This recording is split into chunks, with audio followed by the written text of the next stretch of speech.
Aloha, everyone, and welcome to another season of Our Undoing Radio. It's been a minute, hasn't it? I'm Jeremy Vaeni. I will be narrating your way through this pathless path. And mainly this season, we'll be focusing on questions I received, concerns that I heard, concerns that I have relating to a seminar series that Tom Cheatham did on yours truly. So a number of months back, Tom Cheatham, who is an author primarily concerning himself with Henry Corbin and the Imaginal, he had heard of me through Jeff Kripal paper. Essentially, Jeff Kripal included me in the footnote of a paper that he read at Harvard. And Tom Cheatham actually read, instead of just listening to it, actually read the paper, saw the footnote, saw me, and was like, who's this guy? So he invited me to actually sit in or partake, whatever I wanted to do. And so we decided to do these sort of classes, or whatever you want to call them, where one day he would talk to set me up, I guess, about urgency, mainly.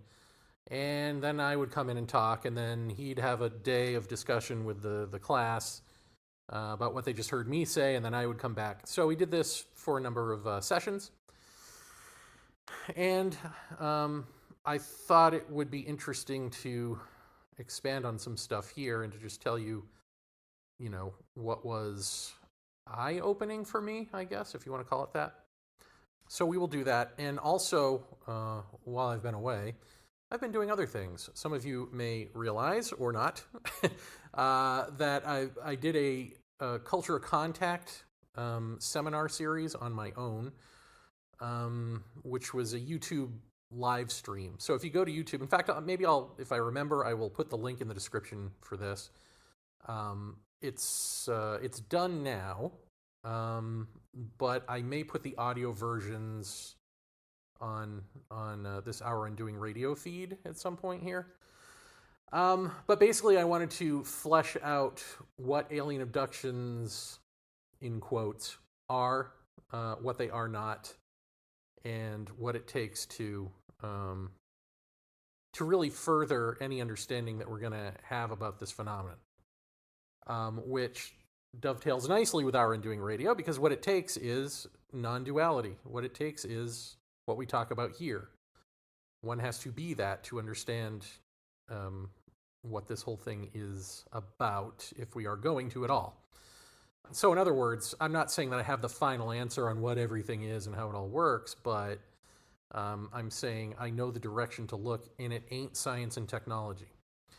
So, all right, all of that. I've also started a donations thing at ko-fi.com, which I will also link to, but I'll just tell you is www.ko-fi.com/Jvay, which is Jayvay. So ko-fi.com/Jvay, which I think is pronounced coffee, but if I say coffee.com, you're going to think the word coffee, so forget it. Anyway, if you wish to donate to yours truly and keep all of these various projects afloat, I am in semi-dire need of funding at the moment. As you know, I've kept this free forever, and I would like to keep it free forever. The best way to do that is for kind, generous people to keep it free forever for other people who can't afford to be as kind and generous. It's not a forever thing. I'm not going to, keep the donations thing going forever. It's just a buildup of expenses and not enough funds to cover them. That's all happening at once. So it's not going to be the end of the world, but I don't ever really ask for money, so I'm asking for it now. If you can help out, please go to ko-fi.com/Jvay and do so. What else do I need to tell you? I think that might be it for now. Well, I don't know. I don't know when this season is going to be out. I'm hoping sometime in July. I should say that also sometime in July, Jeff Kripal has included me in his next book, which is called How to Think Impossibly About Souls, UFOs, Time, Belief, and Everything Else. And I think it's supposed to be out, or expected to be out, on July 26th. So look for that on July 26th. And I'm in a chapter. And I sort of have influenced, I guess, some of his thinking in this. So that's good. That's good. I'm penetrating the halls of academia. We'll take it. We'll take the win. But as we're going to find out with the Tom Cheetham stuff, that might not even matter. Now, this whole season is not going to be just about the Tom Cheetham stuff, but it's sort of the through line. I think I will have some questions and comments about, from the Culture of Contact seminars, questions that I received from people that I thought would make good episode jumping off points, but also my own observations from that. But let's start here. Let's start with the Tom Cheetham thing, because this was basically, again, it's an online sort of seminar series that he does, and he's an interesting person. I guess Jeff Kripal really has kind of changed him or helped remind him that how he used to see the world as a little kid or growing up. I don't know how little, but growing up, how he used to see the world is probably closer to how the world is than the adult and scientific blinders he put on to, get through life as an adult. The thing that we call maturity. So in his older age, he is getting back to his roots as a kid in his mind, which is great. I like that. So I've caught him at an interesting time in his life, I guess. He reads me. He thinks, well, on the one hand, he doesn't particularly care for my writing style or, my jokey ways, I guess, in some sense. But something, as he's posted about in blog posts, or Substack posts, I should say, that there's something about me that nagged at him, that I was on to the truth, despite the fact that he didn't really, care for my style. Which is reminiscent of the way I felt about Krishnamurti when I first started reading him, although it wasn't his style that bothered me, it was actually the substance, which both nagged at me and bothered me at the same time. Nagged at me to say, like, you got to keep going with this, there's something here, but at the same time, like, paradoxically, I'm thinking, this guy's crazy, why would you believe any of this? It's antithetical to everything that a human being is. It's just not how we function, and yet, well, I guess in my case, as I've said before, part of the reason I kept reading him, despite being so turned off, was that other intelligent people sang his praises, so I wanted to know, like, why. And in the same way, I didn't want to be the dummy in the room, and I guess similarly, Tom Cheetham was like, okay, but Jeff Kripal says this guy's his teacher, meaning me, so what's up with this clown? Like, why? How is this clown this guy's teacher? And he kept reading, and then it clicked, and then he was like, oh my God, this is it. This guy's got it. Whatever that it is. So it's interesting. So to catch an academic at this point in his life, when he's sort of, over that, he's retired and he's shirking that persona, but he's also doing things like going to, these iboga, I think it's called. It's the latest ayahuasca. It's the African version. I don't want to downgrade it on its own terms. Culturally, it's not the same thing, but in the way that we treat it, it's the new ayahuasca. In the way that sort of white culture treats it, it's the latest thing to go into, another country and do a weekend retreat and take this thing and have some experiences and be blown away. So he's been doing that, or dabbling in that, and dabbling in some other things that are basically highs that produce effects that are different than the normative experiences he's had. So, he's sort of seeking enlightenment in all ways. This thing called enlightenment. Even though what he understands from reading me is the truthier truth, which is there is no way to this so-called enlightenment. In fact, let's not call it that. Let's call it human wholeness. Or let's call it timelessness. I think this is the easiest way to see why there's no path to it, is to say these paths are of time, and we're talking about timelessness. And so there is no path in time to timelessness. One either is timeless or one is not. And if not, then you're in time. So any path that you have in time is going to bring you to a destination in time, a vision, an interaction, all of that is still within human consciousness, the field of human consciousness. So, on the one hand, he gets that, and when I say it out loud, he agrees with it, and then I'll go away, and I'll listen to the class the next day, and the class will seemingly understand. They're very engaging. And the thing that I was excited about was that I figured these are sort of going to be, they're primarily older than me people, not all, but like academic types, studious, smart people, and what happens when this guy starts babbling at that brain? Do they get it? Do they not get it? And they all seemed to be in sort of I shouldn't say all, but many of them were in lockstep of the reaction, which is coming to something while I'm there, and then when I'm not there, talking about me behind my back.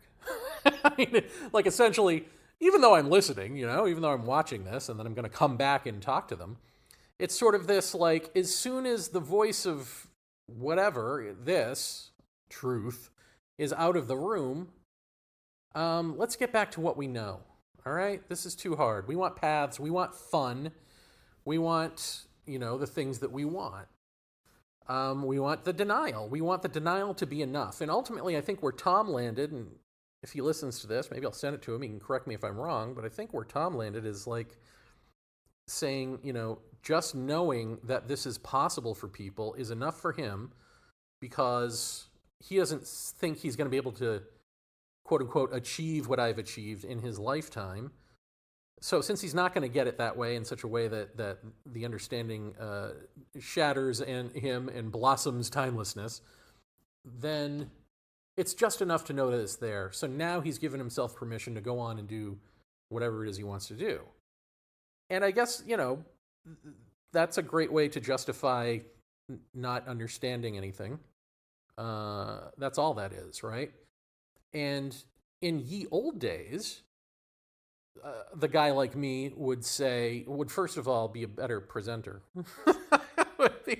I'd have a wizened beard, the whole shtick, and I'd be mature, and I'd be sitting up straight. But the guy like me would say, okay, if not this lifetime, the next, just go be a good person, right?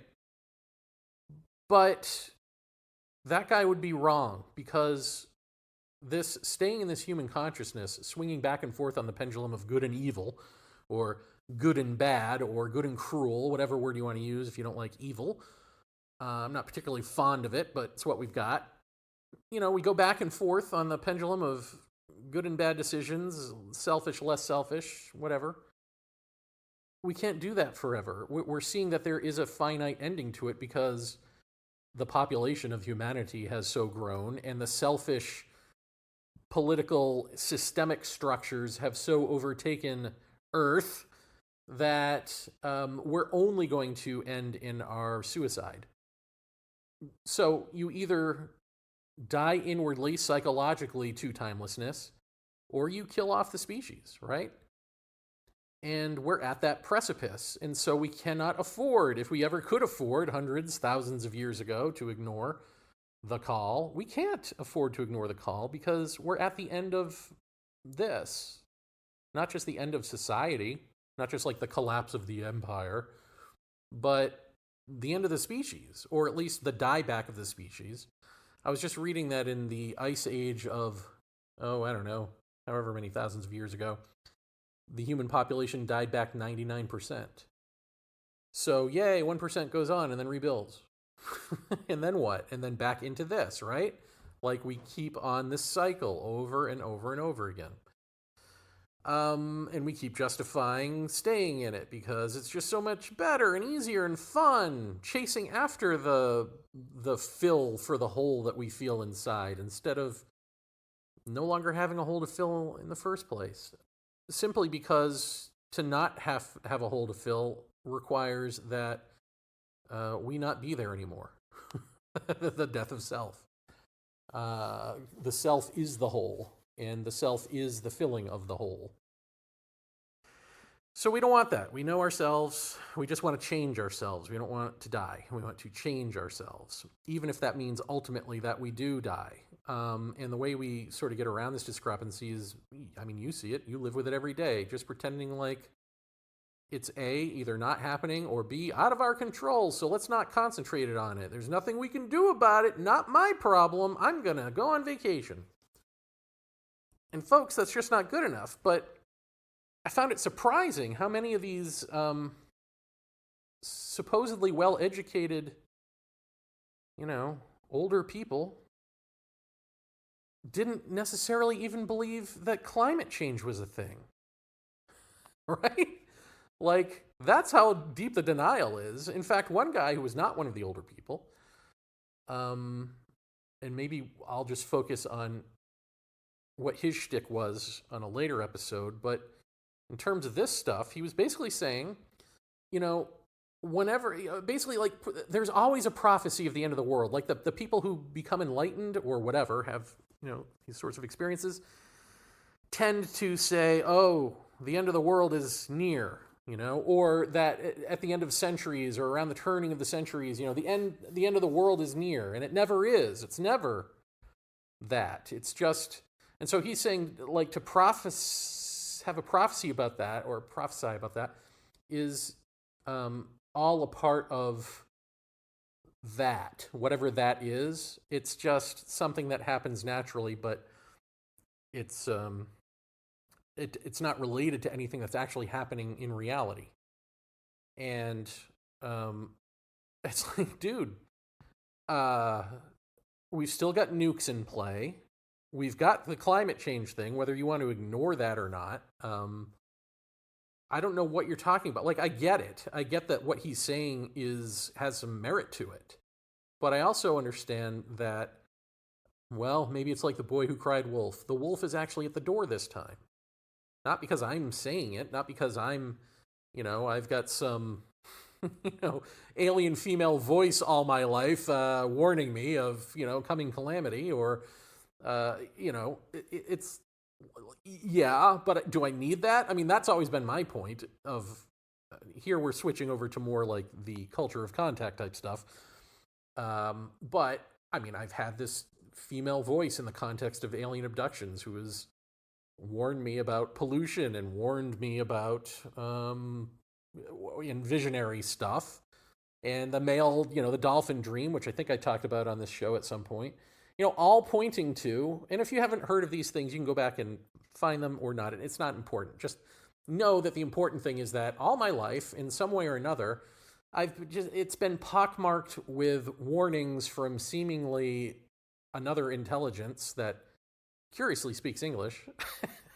So however you want to put it, if you believe it's Jungian or whatever, I don't. But however it works out, pointing to natural disaster imminently, like within my lifetime, that's going to be the game changer. And my point has long been, but I don't need those warnings because it's here, like we see it. But apparently we don't. Not all of us. We don't want to. And these are the educated people, folks. And by the time that I was done with the Tom Cheetham course, yeah, they had all sort of resolved, like, oh, please go back to talking about Korban, like, we don't want to hear this stuff anymore. It's too depressing, or whatever it is. It's too much work, God forbid we be self-aware in any way that doesn't make us somehow a spiritual warrior or a journeyman or woman. So again, it's that weird thing if they can hear it and they can't hear it, which, I guess is a phase that I was in. So I can't go too hard on that. But it's a taste. It's a taste, a small taste of like what Krishnamurti's entire life must have been, speaking before people and having them not be able to understand it. And it may have been Tom who even said, well, maybe he wasn't a good teacher of this if nobody understood it. If Tom didn't say that, I apologize. I know I've heard it outside of Tom, definitely.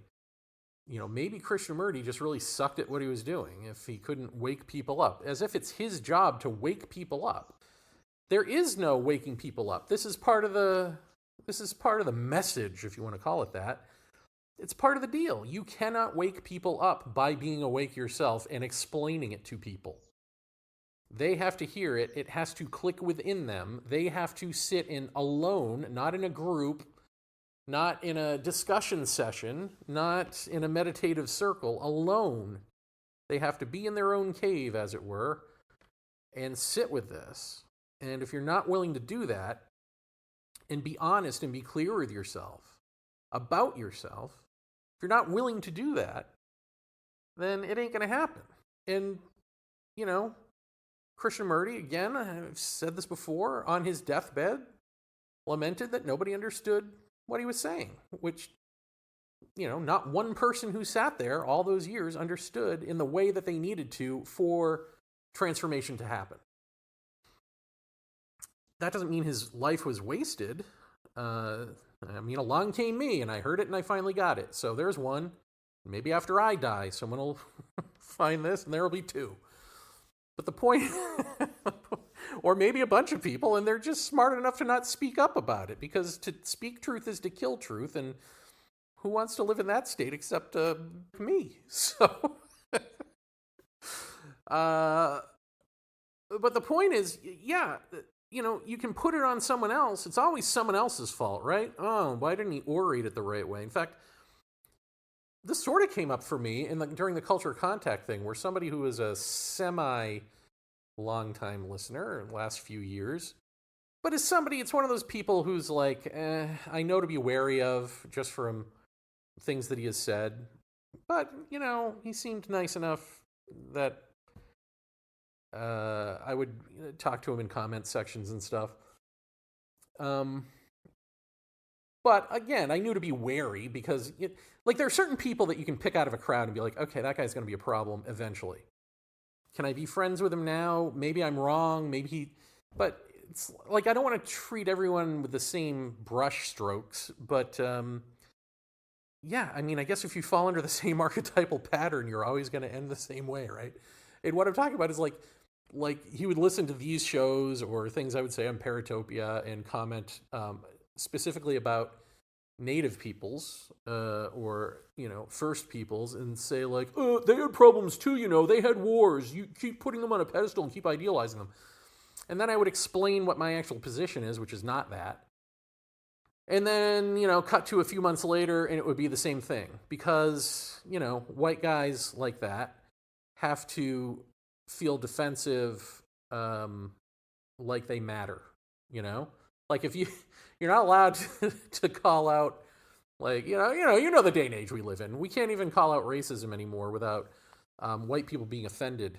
No, we can't even talk about racism because that makes my children's ears hurt. And it's like, meanwhile, and then we go on benefiting from a racist system. We know all of this, and yet here we are. So I knew that this guy was going to be a problem eventually.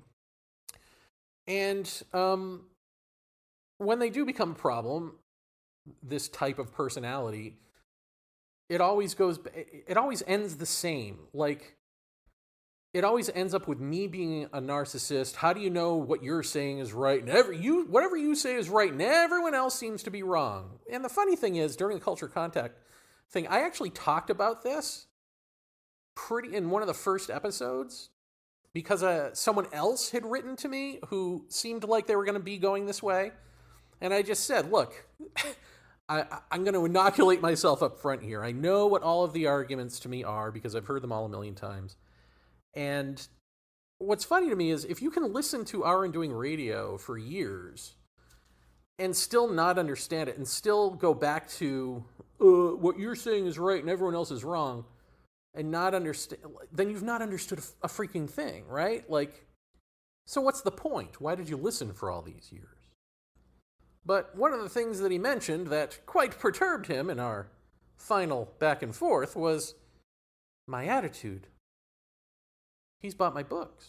He's listened to me. He should be afforded a little bit more respect than I was showing him.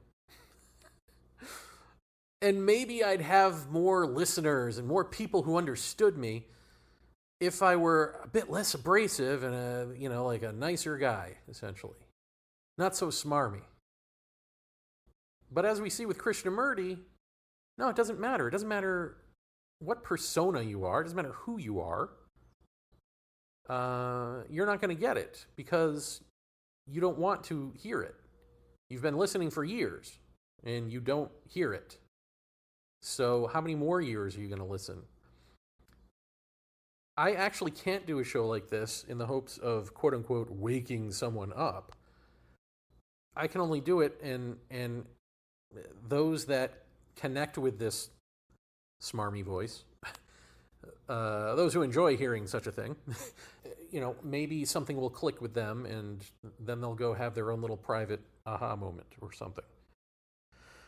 But it seems that no one wants to do that part. No one even wants to, I don't even hear of anyone sort of sitting with this.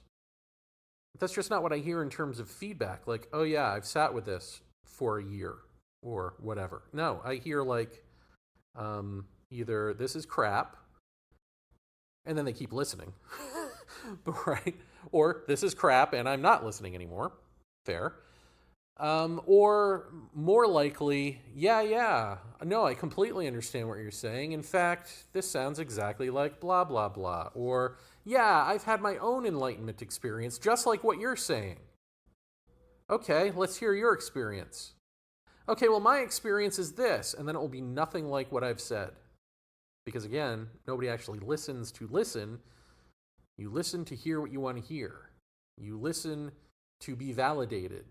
And we're at the point now where we don't even have to hear validation to feel validated by what we're hearing. We just have to hear the keywords, the buzzwords, and we fill in the blanks with what we want that to be, which is what we already have experienced and where we like to imagine we're going.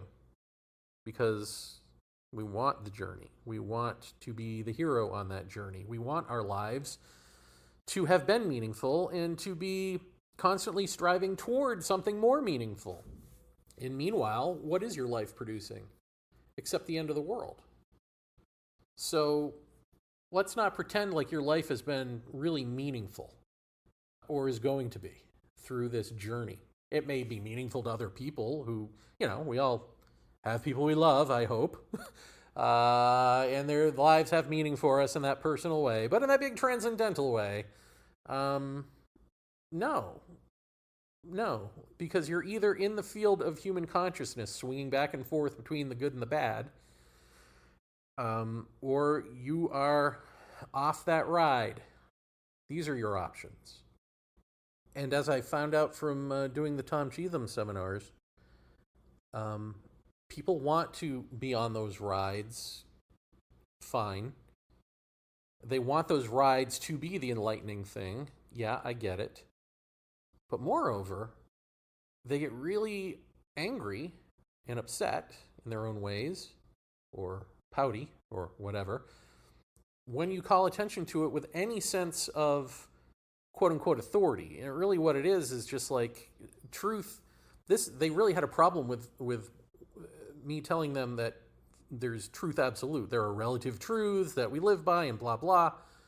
But there is truth absolute, which another way of saying that is there is a consciousness or an awareness, an intelligence, let's say, that is truth. That is this thing that we call truth. It's its own intelligence, and that is you.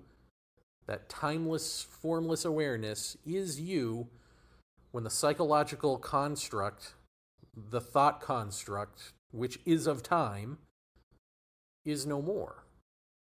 But what they heard was absolute. Oh, absolutism, absolute truth. Oh, there is no wiggle room there. We don't like that because, and it doesn't matter how many qualifiers I give, like I did in urgency of talking about, I talked about it in the book that they all supposedly read, right? Which is like, this may rub up against you the wrong way because when you say absolute, it sounds like dictatorial, it sounds like cult, it sounds like all the awful things that an absolutist would say, but they're stealing from truth, essentially. It's an unfortunate, I don't know, shared language? I don't know what you would call that. But still, and we live in a time of where we want everything to be relative. We want different reality tunnels. We all create our own reality and all that stuff. How's that going for you? It's like you talk about truth, and that's actually... just think about this for 1 second. To talk about truth is to hear someone talk about truth as it is to rebel against it, is to, in the Christian way of saying that means you're evil, right? Like, when truth rubs up against you the wrong way, that's because you're bad, right? Like, let's put this in a language they can understand. I just... Yeah. I just read a quote from Carl Jung in his autobiography. I can't remember what it is off the top of my head, but it was basically like, you got to be real naive to think that you can talk about the unknown to people and have them not get angry at you for doing so. People only want to hear about the known. And there it is. I he knew this back then, So it's interesting to just swing back to, I think I said this right up front again during the Tom Cheetham thing, but to swing back to the culture of contact, I also explicitly stated it there. I'm going to say things that rub you the wrong way, that, you're going to want to make me your punching bag. This is what happens. And, and even if you idolize me, or you think this guy's onto it, or however that works out, eventually you're going to swing around to despising me, most likely, if you're not really careful, because I become that which you project onto. And that's just it. That's what this is. And so it doesn't matter who I'm talking to. It doesn't matter if I'm talking to a UFO audience of intelligent people or really stupid people, believers. It doesn't matter if I'm talking to the hoity-toity, scholarly class of who are into Korban and Sufi mysticism and all that sort of stuff. It doesn't matter. The second that you turn the mirror on them and say, okay, this is great, talking about all this theoretical, imaginal stuff, what about you? And maybe it's even worse, because if they're older, maybe, I don't know, maybe not, but if you feel like you're dying within the next, 10, 20 years, and you're not complete, and someone's pointing that out, is there the feeling of oh crap, I've wasted my life? Which on the other side of so-called enlightenment, there is no sense of that. There's no sense of oh, I spent all these years toiling away and my life is... that's all a fear that you have from this side. It's irrelevant. It's just wake up. That's it. But like I said, there were younger people there too. And the one young guy that I was bagging on a minute ago had other belief systems that are lunatic to me, that he has to defend at all costs. And we'll get into them on another episode because, it's fun to do. All right. I think this has probably been overly long. And if it sounds like a whining session, it simply is. But it's it gets back to you got to do the work, folks. You got to learn how to freaking listen. You can't just listen to me saying that you have to learn how to listen and then not actually freaking do it. Do you care? If you don't care, then this is just entertainment. Great. Then don't correspond with me. Right? Like if this is just something that you listen to and then, and then ultimately you're going to end up like being defensive and project your BS onto me, then that's fine in your own head, but don't waste my life. Don't waste my time trying to give you the benefit of the doubt that that's not who you are when I suspect that that's who you are right up front because you wear it on your sleeve. But like just leave me alone. You know what I mean? That's the point I'm at with this. Is like my life is precious too. I'm not getting any younger. So I only really want to correspond with people who care, who can at least tell me that they're sitting with this. Even it doesn't matter to me that it's, getting you anywhere or not. It's simply that you listen for the sake of listening. Listen with the open mind that is clarity itself. That is clarifying. Not bouncing it off your background. Not, this sounds like Henry Corbin. This sounds like, my big toe guy. What's his name? My big theory of everything guy. It's like, oh, God. Then you haven't heard anything. Because the most important thing to hear is stop bouncing it off of other things you think it sounds like. If you can't, that's listening in the now. That's listening without carrying on the psychological sense of time, of drawing on your memory to decide whether, what your future with what I'm saying is going to be. Like, just if you can stop that mechanism in its tracks, whether I am saying exactly what these people are saying or not, is irrelevant. It's stopping that in its tracks that's relevant. But also I'm not saying what they're saying. So, so there's that. There's two problems. But you would know that if you were listening properly. And again, another caveat that I've spoken about in all of this is that that's all well and good for me to say, but you can't know that I'm telling the truth, right? Like there is always the concession that I could be lying, I could be delusional, I could just be wrong. And so if you care at all, figure this out on your own. I mean, if what I'm saying makes sense to you, just sit with it. And if you find that you're continuously bouncing it off of other things, Buddhism and Zen and my big toe and, Sufism or whatever, doing that compare and contrast thing may make you feel all googly inside, like you're intellectually onto something here, and you're making patterns. That's your brain making patterns. We want the brain to stop the ultimate pattern here, which is you.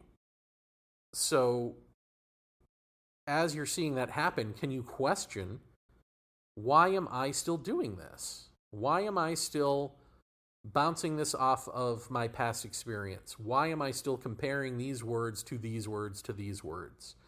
What is it that feels good about that? Why does that feel good? Where does it feel good in my body? What's that about? Why am I doing this? Not, is there a way to not do it? Don't even bother with that question.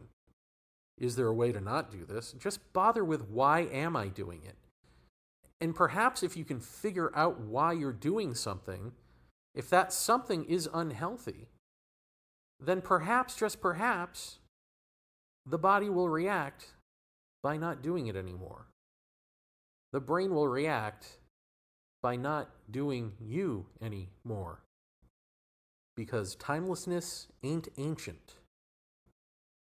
And it's not going to be found in comparing and contrasting the old with what feels like the new, or a new voice voicing the old.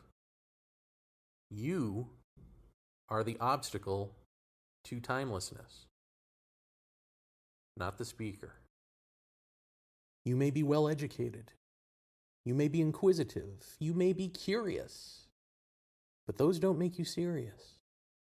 Even the smarmy dummy knows that.